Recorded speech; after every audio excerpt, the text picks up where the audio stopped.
Antonio, what is faster than this Bimota at great speed? If someone hits the subscribe button on the YouTube channel. Boom! Do it now. Become a subscriber. Thanks.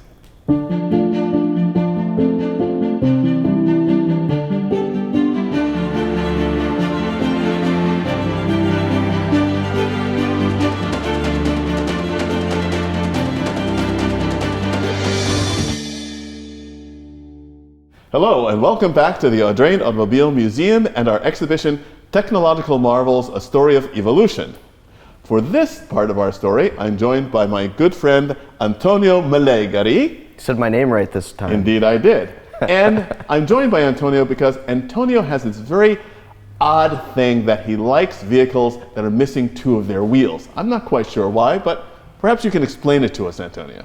Listen, Donald, when you got a do like mine, the wind flowing through your hair, you always should wear a helmet, but the wind flowing through your hair and the sensations that you get from being on two wheels, there's nothing better.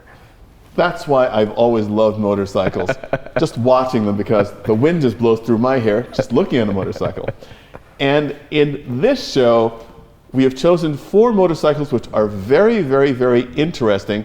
I'd probably say of these 4, arguably, 2 are fairly well known to people who know motorcycles and people who don't perhaps are expert in motorcycles, but 2 are very, very, very, very, very lightly known. And we're going to start with one of those lightly known motorcycles, the one you're standing next to.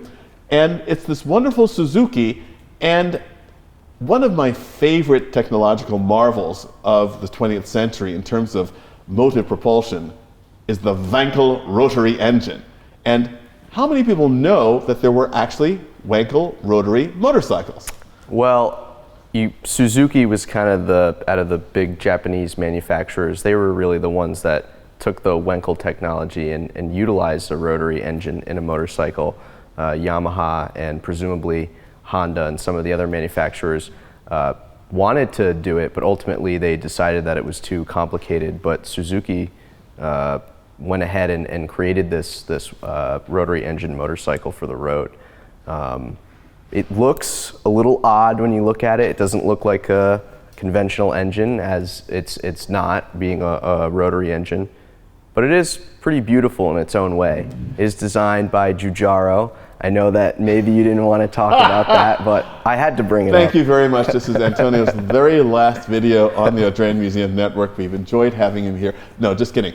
Giugiaro is a brilliant designer, one of my favorite designers, and it's really interesting because this period of time in the 1970s, it is an interesting time in automotive design and in the design of motorcycles, because motorcycles had typically not been styled per se. Mm-hmm. And this is probably the first time when sort of external design was applied to a motorcycle. The styling that he applied to this is functional in its way, but it's not really essential to the making of the bike and the riding of the bike, would you say? Yeah, no, I mean, I agree. I mean, I always joke about this, which covers protects the instrument cluster, and it's not something that you would really see on any other motorcycle. And you know, the symmetry between at the light up top here where the instrument cluster is, and then the taillight, a similar cover over the taillight. It is pretty unique, and there's a lot of detail to take in when you look at it, that's for sure. It has a very much look of the period, that's for sure. You know exactly when this motorcycle was manufactured. And again, talking about the rotary engine is fascinating to me. As you said, Suzuki was the only one of the motorcycle manufacturers that persevered with it and brought it to market, albeit for a very short time. Yeah, 2 years. But you know, Mazda obviously stuck with it longer than any other automotive manufacturer, and a couple of German manufacturers also produced both rotary motorcycles and rotary cars, of course. And you've not had an opportunity to ride this motorcycle yet. Not yet. But it's really interesting to listen to the sound of a rotary motorcycle. It's really quite interesting because generally people think of motorcycles as something that makes a really sort of loud noise and a very lots of vibration and all, and the rotary engine produces its power in a completely different way. Yeah, no, and our good friend Jay Leno, he has one of these in his collection, and he does a great video and really explains how unique the sensations of riding a rotary engine motorcycle. He has this great bit where he has the cameraman zoom in on the mirror, and he goes, okay, guess when I've started the bike. And he starts the bike up, and there's a little bit of movement, as one would with a startup, but he revs the engine and you barely see any movement. So most people would be used to vibration when you ride a motorcycle, whereas there's not much vibration, and it's a very smooth power plant. Now, of course, that's a great advantage, but would you imagine that that was one of the challenges that it faced in the marketplace as well? You mentioned about the reasons why you love to ride a motorcycle, and it's the noise, vibration, and harshness, things that you don't want in the car, you want on a motorcycle. Yeah, maybe the consumer at the time thought it was maybe numb, but I think ultimately it came down to the Wankel engine is pretty complicated, and it also generated a lot of heat. So that's why you see this massive radiator in the front, and they went through a lot of different steps to make sure that there was heat shields in certain parts. If you look at the exhaust, there's a pretty intricate exhaust system designed to dissipate the heat as much as possible, and I think ultimately that's what was the demise of the bike, is that it was just too complicated. And getting it repaired and maintaining it, because one of the challenges which all rotary engines had was the fact that the rotor tips had a tendency to wear. So maintenance was absolutely key in maintaining these. So it's something that, you know, again, it's so great that these motorcycles were made, and of course it's got a perfect place here in the show. And we were joking just before we started rolling about the other motorcycle, which is here in this shot, this Honda CVX. Yeah. And you know, it's a very funny thing. One of my favorite things on the planet, my favorite engines on the planet, are twin cam 6-cylinder engines, and it's on a motorcycle. Yeah. It almost seems that, you know, someone has done sort of a backyard engine swap. Hey, I have this engine from my car, and my motorcycle's engine's just blown up, so I'll just put it right here in the motorcycle. What must the balance of this thing be like to ride? Because it doesn't sort of look very balanced. It's actually, I mean, it's pretty heavy, so it weighs about 600 pounds. But I actually rode it from our storage facility over to the museum when we were installing the new exhibit. And the first minute or so, I mean, the front end felt a little cumbersome as I was trying to get used to the weight, but it's actually really easy to ride. Once you kind of, you know, keep your eyes up and really start to enjoy the motor, and the seating position is nice, it's very comfortable. You know, and a lot of times in the videos that you do, you talk about whether you could drive a vehicle cross country or not. I'm pretty sure you could ride one of those across the country. I mean, Wow. it was an eye-opening experience for me, and I really enjoyed riding it. And from this point of view, it looks like a conventional bike per se from the 70s, but when you look at it from the front, you see how big the 6-cylinder engine was. And Honda actually did a lot of things to make sure that they could make the engine as narrow as possible. And when this came out, it was technically the first, or considered one of the first super bikes. It made over 100 horsepower, and it was, I believe, around 1100 cc. So when this came out, that was probably a huge leap in performance, and I'm sure people had fun on it when it was released. It's one of the things that, again, I find most interesting about motorcycle technology and design. The fact that at the same period of time, you have everything from singles to twins to fours to sixes. Yeah. And, you know, it's not even so much a very linear thing about what performance they deliver. They just deliver performance in a slightly different manner. And so what do you think that, in terms of the performance of a race bike, because it's another thing which is very interesting to me, the whole nomenclature, because most racing motorcycles are actually small displacement. They're not big engine, big displacement vehicles. So what relationship does a bike like this have to a MotoGP or a superbike? Well, you'd have to go back in time, because Honda did develop some small displacement 6-cylinder motorcycles. They did a 125cc that was an absolute screamer.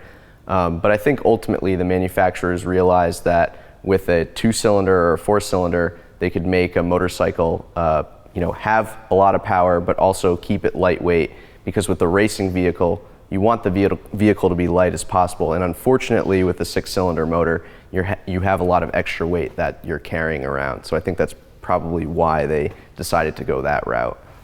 Well, we're going to take a look next at two other motorcycles here, one of which is the oldest motorcycle of the group in the show, but has some of the most advanced technical features of any of these bikes. Probably the best looking as well.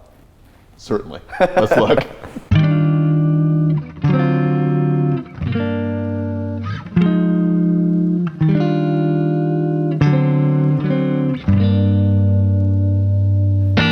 Well, you are standing next to the oldest one of these motorcycles, a 1952 Vincent.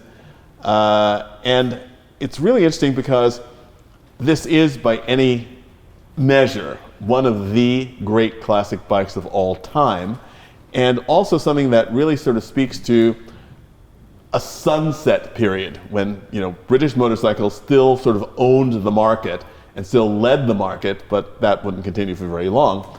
And, you know, to my eyes, this looks very much like a pre-war motorcycle, but it is a very modern motorcycle in many ways. So let's talk about some of the ways that it is. Well, I mean, I would say it's one of the most beautiful bikes. I mean, it still continues to be just an incredible design. And with it being beautiful, it's also very technologically advanced. I mean, the engine is being used as a stress member frame, and you see that in a lot of modern superbikes and, you know, in the 2020s.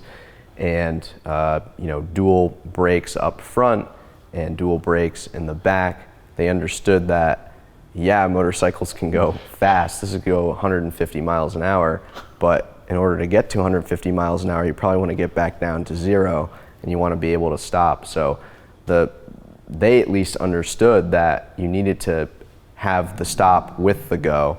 And I don't know, every time I look at one, I get excited, and you see the photo of Rolly Free in his underwear, you know, hanging on, and his legs are stretched out back. And we were fortunate this past, last summer to see the exact bike at a private collection, and you know, that was pretty powerful to me to see that bike. And I mean, I've been 150 miles an hour on the racetrack with a modern super bike, but I can't imagine doing it on something like this with these tires.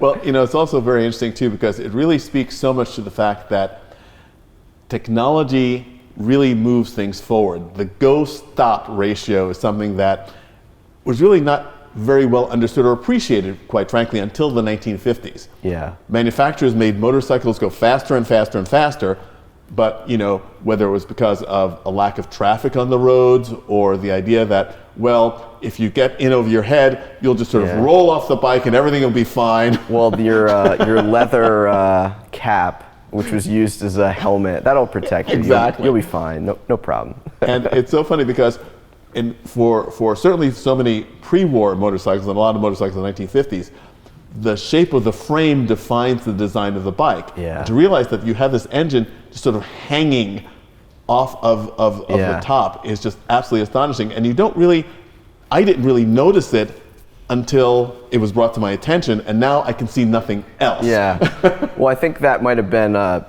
Jay in one of our latest Mansions and Motor Cars episodes, where it's at Rock Cliff, and you guys open up the front doors of the house and you can see all the way back to the water. And he kind of related that to the Vincent, where you can really see through the engine, and you know, that's probably where you got that reference. And it's true. I mean, you look at it, and you can keep looking at it, and you can really take in all the details and really sit there and enjoy what Vincent created. And it also, again, we had a discussion off camera about the arrangement of the motorcycles in this exhibition in the gallery. Yeah. And the fact that they're not arranged in chronological order or in order of the country of manufacture necessarily, but for the aesthetics. And it's very interesting to have the Vincent adjacent to this Dan Gurney Alligator, which we'll talk about in a second. But it also, again, brings me back to the fact that I really appreciate motorcycles so much for the aesthetic, for what the design does, the functional all motorcycles are functionally designed. And the functionality of design, looking at the exhaust headers and just the oil fill caps and everything on here is just, it's absolutely amazing. Everywhere you look, there's something wonderful to see. You know, your eye never ever gets tired. And it's all of those visual functional details that also really sort of tie it back to a veteran car. You know, motorcycles wear what it is that they do on their skin. That's an amazing thing to see. And that's a very interesting segue into the Alligator. This is, as those of you who watched on the network, the preview video for the exhibition. And this is one of the vehicles in that. And, I think you should ride this, Donald. Well, you know, I really admired good so on much. that. I admired Dan Gurney so much. He was just an absolutely brilliant man. And maybe the spirit of Dan Gurney will one day get me onto this motorcycle. Don't necessarily hold me to that, but nonetheless, it is, to me, incredibly fascinating. And I know that from some of the comments that we received on that video, that people sort of agreed to disagree with me about the Alligator. But, you know, what are your thoughts as a dyed-in-the-wool motorcyclist? Now, you haven't ridden it, so yeah, you can't judge a book by its cover. It's not my favorite by looking at it. You know, I'm very much used to being in the crouched position and really being on top of the motorcycle. In this case, you're really sitting inside of it, and I can see why he designed it like that, because he was very tall and a conventional motorcycle wouldn't have been able to fit him very comfortably. But it is a pretty cool design. I mean, and really when you start to take it in, all the use of carbon fiber, and it's very sleek. It's a single cylinder motorcycle, so everything's kind of packed in nicely. But I mean, he was obviously a very great racing driver and also a good engineer. And I'm sure riding this, it's probably pretty good. I don't think it would be something that's not good. So it would be interesting to ride it, but upon first look, it's not my favorite. But again, it's also one of those great things we were talking about the Honda, and again, the contrast between the six-cylinder Honda and the single-cylinder Honda powering the Alligator is just absolutely remarkable. And yet, this is a 140-mile-per-hour bike. Yeah, no, that's serious speed. That's very serious speed.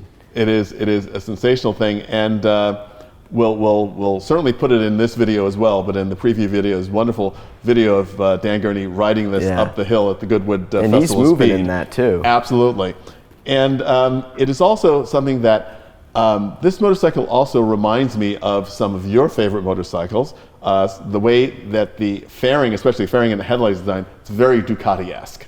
Yeah. Yeah. So, you know, there's a lot going on here that sort of shows where motorcycles were going in terms of that functionality, aerodynamics, and functional aerodynamics, and functional carbon fiber. You know, the incredible lightness of being, as it were, is sort of the greatest thing about motorcycles. And I think one of the great contributions that motorcycles have given in technology to the road car, because I think a lot of the principles that are sort of standard operating procedure in motorcycles, we're now seeing more and more in cars. And we'll see in a video that's going to be coming up in this series, where a manufacturer not particularly known for lightweight cars has taken lightness to an unbelievable degree for one of the performance models. So there's always a reason to include motorcycles in a show with cars. Yeah, I agree. The final motorcycle that we'll look at really ramps that point home. Let's take a look. It's probably the best one.